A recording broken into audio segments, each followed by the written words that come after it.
ছোটবেলায় ছেড়ে চলে গিয়েছিলেন মা। সেই মা এখন কার্যত অসহায়, দেখার কেউ নেই। ছেলের সাহায্য প্রার্থনা করে অবশেষে হাইকোর্টের দ্বারস্থ হয়েছেন। ছেলেরও বক্তব্য যে মা যখন দরকার ছিল ছোটবেলায় স্নেহ ভালোবাসার পাশে থাকার, সেই সময় ছেড়ে চলে গিয়েছিলেন। এখন সে আর কোনো দায়িত্ব নিতে পারবে না মায়ের। দুই পক্ষের এই বক্তব্য শোনার পর কার্যত ফাপড়ে পড়ে গেছে আদালত। বিচারপতি অমৃতা সিনহা জানান, মা ছেলের এই সমস্যার মধ্যে তিনি ঢুকতে চান না, আপাতত এই বিষয়ে হস্তক্ষেপ করতেও চান না। তবে মা এখন বিপদে পড়েছেন। ছেলের আর্থিক সামর্থ্য রয়েছে, সে পেশায় নাবিক। তাই ছেলে আদালতকে জানাক সে মাকে কত টাকা তার ভরণ পোষণ এবং চিকিৎসা বাবদ দিতে পারবে। আগামী 9 জুলাই মামলাটার ফের শুনানির জন্য রাখা হয়েছে। ওই দিন ছেলে আদালতে জানাবে সে তার মাকে কত টাকা দিতে পারবে। আদালত সূত্রে জানা যাচ্ছে, লেকটাউনের বাসিন্দা বৃদ্ধা মহিলা গত বছর বিভিন্ন রকম শারীরিক অসুস্থতার মধ্যে পড়েন। লিভারের সমস্যা সহ একাধিক সমস্যা দেখা দেয় তার। লেকটাউনে একাই থাকেন। বছর 15 আগে স্বামীর সঙ্গে বিবাহ বিচ্ছেদ হয়ে যায় তার। ভদ্রমহিলার দাবি অনুযায়ী তারপর তার যা টাকা পয়সা ছিল সবটাই তিনি ছেলের লেখাপড়ার পেছনে খরচ করেছিলেন। ভবিষ্যতে ছেলে তাকে দেখাশোনা করবে, তার দায়িত্ব নেবে, এই আশাতেই। উল্টো দিকে ছেলের বক্তব্য, মা 15 বছর আগে তাকে ছেড়ে চলে গিয়েছিলেন। মায়ের সঙ্গে কোনো যোগাযোগই ছিল না। মায়ের স্নেহ ভালোবাসা ছাড়াই সে মামা বাড়িতে বড় হয়েছে। যে মা প্রয়োজনের সময় তাকে ছেড়ে চলে গিয়েছিল, তার সঙ্গে যোগাযোগ ছিল না, সেই মায়ের সে দায়িত্ব নিতে পারবে না। ভদ্রমহিলা আদালতকে জানিয়েছেন, গত বছর গুরুতর শারীরিক অসুস্থতার মধ্যে পড়ে তিনি নানা রকমভাবে ছেলের সঙ্গে যোগাযোগ করার চেষ্টা করেছিলেন। প্রশাসনকে জানিয়েছিলেন একাধিকবার। শেষে একটা মানবাধিকার সংগঠন মারফত একটি বেসরকারি সংস্থার সঙ্গে যোগাযোগ হয় তার। বর্তমানে তিনি কল্যাণীর একটা বৃদ্ধাশ্রমে থাকেন, কিন্তু তার ভরণ পোষণ এবং চিকিৎসার খরচ দেবার কেউ নেই। এই পরিস্থিতিতে একমাত্র সন্তানই তার ভরসা। কিন্তু সন্তান বেঁকে বসায় বাধ্য হয়ে কলকাতা হাইকোর্টে দ্বারস্থ হয়েছেন তিনি। বিচারপতি অমৃতা সিনহা দুপক্ষের এই বক্তব্য শোনার পর কার্যত তিনি কী নির্দেশ দেবেন নিজেও হতভম্ব। তবে ছেলে বর্তমানে জাহাজে কর্মরত, তিনি পেশায় একজন নাবিক। সেই জন্য তার যেহেতু আর্থিক সামর্থ্য রয়েছে, বিচারপতি সিনহা ছেলের কাছে জানতে চেয়েছেন সে তার মায়ের চিকিৎসা এবং ভরণ পোষণের জন্য কত টাকা দিতে পারবে আগামী 9 জুলাই আদালতকে জানাতে। এই বিষয়ে আমাদের প্রতিনিধি মানস কি প্রতিবেদন তুলে ধরেছেন, শুনব। ছোটবেলায় ছেড়ে চলে গেছিলেন মা, সেই মাই এখন বৃদ্ধ অবস্থায় বিপদে পড়েছেন। কার্যত দেখার কেউ নেই, রয়েছেন বৃদ্ধাশ্রমে। এখন সেই সন্তানের সাহায্য চাইছেন, সেই সন্তান যাতে তার ভরণ পোষণ এবং চিকিৎসার খরচ দেয়। বারবার করে সন্তানের কাছে সেই আর্জি বিভিন্ন মারফত জানিয়েছিলেন।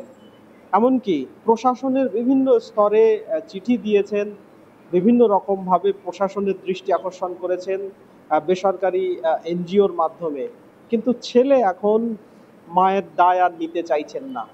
ছেলের বক্তব্য, বছর 15 আগে যখন তিনি ছোট ছিলেন, সেই সময় মা দরকারের সময় মা ছেড়ে চলে গিয়েছে। এখন মা নিজের অসুবিধের জন্য সন্তান হিসেবে পরিচয় দিয়ে সন্তানের কাছ থেকে আর্থিক সুবিধা নিতে চাইছেন, বা বলা যায় তিনি বিপদে পড়েছেন বলে সন্তানের দ্বারস্থ হয়েছেন। কিন্তু যে মা যখন দরকার ছিল তখন দেখেননি, তিনি কি এখন তার অধিকার দাবি করতে পারেন? এই পরিস্থিতিতে কার্যত ফাঁপড়ে পড়ে গেছে বলা যায় আদালত। বিচারপতি অমৃতা সিনহা দুই পক্ষের বক্তব্য শোনার পর জানিয়েছিলেন যে তিনি এই বিষয়ের মধ্যে ঢুকতে চান না, আদালত এই বিষয়ে হস্তক্ষেপ করতে চায় না। কিন্তু ছেলেটির যেহেতু আর্থিক সামর্থ্য রয়েছে, সে বর্তমানে লেখাপড়া শিখে জাহাজে চাকরি করে এবং নাবিক হিসেবে সে এখন নিযুক্ত। ফলে তার আর্থিক সুবিধে রয়েছে। মায়ের এরকম পরিস্থিতিতে সে তার যেরকম সামর্থ্য, মায়ের যেরকম প্রয়োজন, সে কত দিতে পারবে সেটা আদালতকে জানাক। 9 জুলাই মামলাটি ফের শুনানির জন্য রেখেছেন বিচারপতি। সেই দিন ছেলের কাছে জানতে চেয়েছে আদালত যে তিনি কত দিতে পারবেন তার মায়ের চিকিৎসা এবং ভরণ পোষণের খরচ বাবদ। আদালত সূত্রে যেটা জানা যাচ্ছে, লেকটাউনের এক বাসিন্দা, তিনি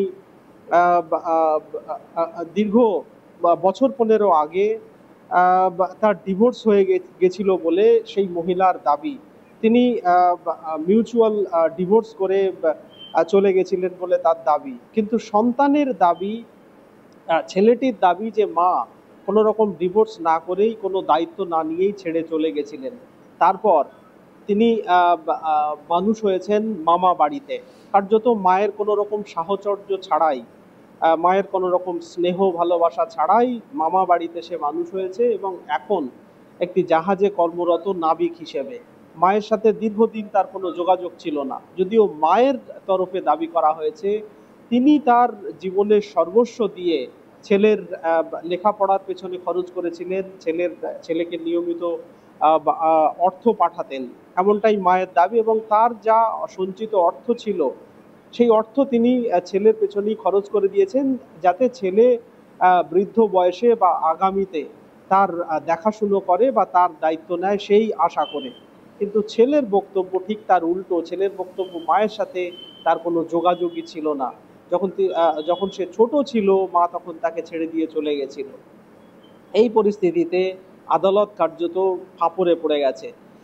ভদ্রমহিলা গত বছর শারীরিকভাবে বিভিন্ন রকম শারীরিক অসুস্থতার মধ্যে পড়েন। তার লিভারের সমস্যা ছাড়াও একাধিক সমস্যায় তিনি ভুগছিলেন, কিন্তু তার দেখার কোনো লোক ছিল না। বাধ্য হয়ে একটি মানবাধিকার সংগঠনের সাথে যোগাযোগ করেন।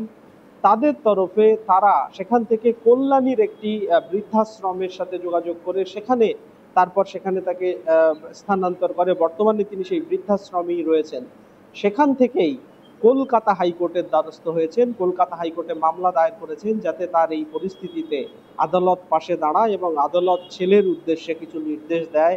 তার ভরণ পোষণ এবং যে চিকিৎসা সংক্রান্ত যে খরচ সেই যাতে ছেলে বহন করে, সেই আর্জি জানিয়ে তিনি আদালতের দ্বারস্থ হয়েছেন। কিন্তু দুই পক্ষের বক্তব্য শোনার পর কার্যত সমস্যায় পড়ে গেছেন বিচারপতি অমৃতা সিনহা। তিনিও কি নির্দেশ দেবেন তিনিও বুঝতে পারছেন না, বা বলা যায় যে তিনিও এই বিষয়ে নাক গলাতে চাননি বা হস্তক্ষেপ করতে চাননি। তিনি কার্যত পরিষ্কার বলে দিয়েছিলেন যে আদালত মা এবং বা সন্তানের এই যে সমস্যা বা ঝামেলা তার মধ্যে ঢুকতে চায় না। কিন্তু ছেলেটির যেহেতু আর্থিক সুবিধে রয়েছে, ছেলেটি যেহেতু নাবিক, একটি জাহাজে চাকরি করে, মায়ের এরকম পরিস্থিতিতে সে অন্তত আর্থিক সাহায্যটুকু দিক, মায়ের সাথে তার দেখা করতে হবে না, সে এনজিওর ব্যাংক অ্যাকাউন্ট মারফত মাকে সেই টাকা পাঠালেই সেটাই যথেষ্ট। 9 জুলাই এই মামলাটির ফের শুনানির জন্য রেখেছেন বিচারপতি। ওই দিন ছেলের তরফে ছেলের বউ আদালতে হাজির হয়েছিলেন গতকাল। ছেলের তরফে ছেলের বউ তিনি আদালতকে জানাবেন যে ছেলে এই পরিস্থিতিতে তার মাকে কি পরিমাণ আর্থিক সহায়তা করতে পারবে বা কত টাকা দিতে পারবে। 9 জুলাই ফের মামলাটি শুনানির জন্য রেখেছেন বিচারপতি অমৃতা সিনহা। আরও আপডেট পেতে দেখতে থাকুন আজ তাক বাংলা। সাবস্ক্রাইব করুন, নোটিফিকেশন পেতে বেল বাটন অপশন প্রেস করুন, হোয়াটসঅ্যাপেও ফলো করুন আজ তাক বাংলা।